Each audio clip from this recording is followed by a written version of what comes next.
mumkin. Bugungi mashg'ulotimizda qaviqlardan namunalar ko'rsatamiz. Birinchi qavig'imiz biz nusxalama qaviq. Nusxalama qaviq kiyimlarga simmetrik ko'chirish uchun ishlatiladi. Masalan, yubkalarning yetichkalarini ko'chirish uchun mana so'lqi hosil qilinib bajariladi.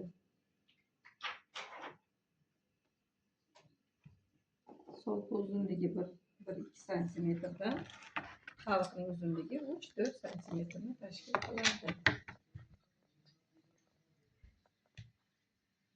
Shu jarayonda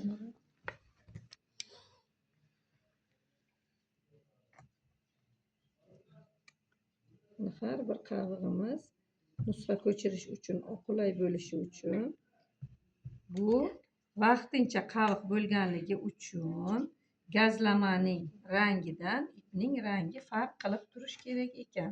Chunki nusxa ko'chirganimizdan keyin kiyimni tikib bo'lgach, bu kiyimlardan iplarni tozalab tashlash oson bo'ladi.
Demak, mana shu tartibda so'lqi qavig'imiz bajarilar ekan.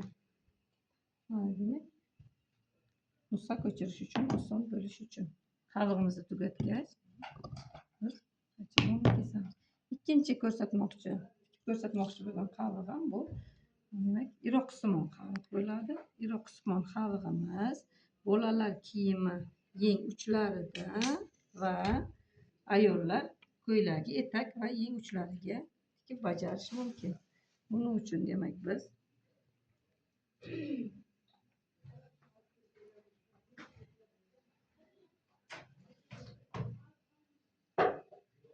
cho'p qaviqni tikish uchun ipimizni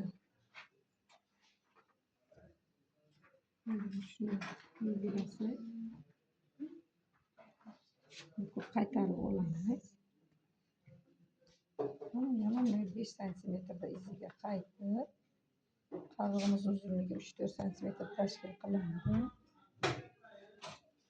5 santimetrda qaytib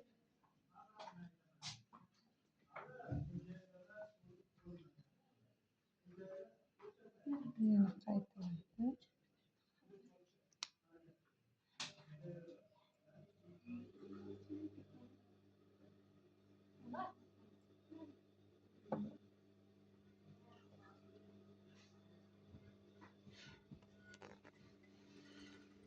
Mana shu alpozda davom ettiriladi.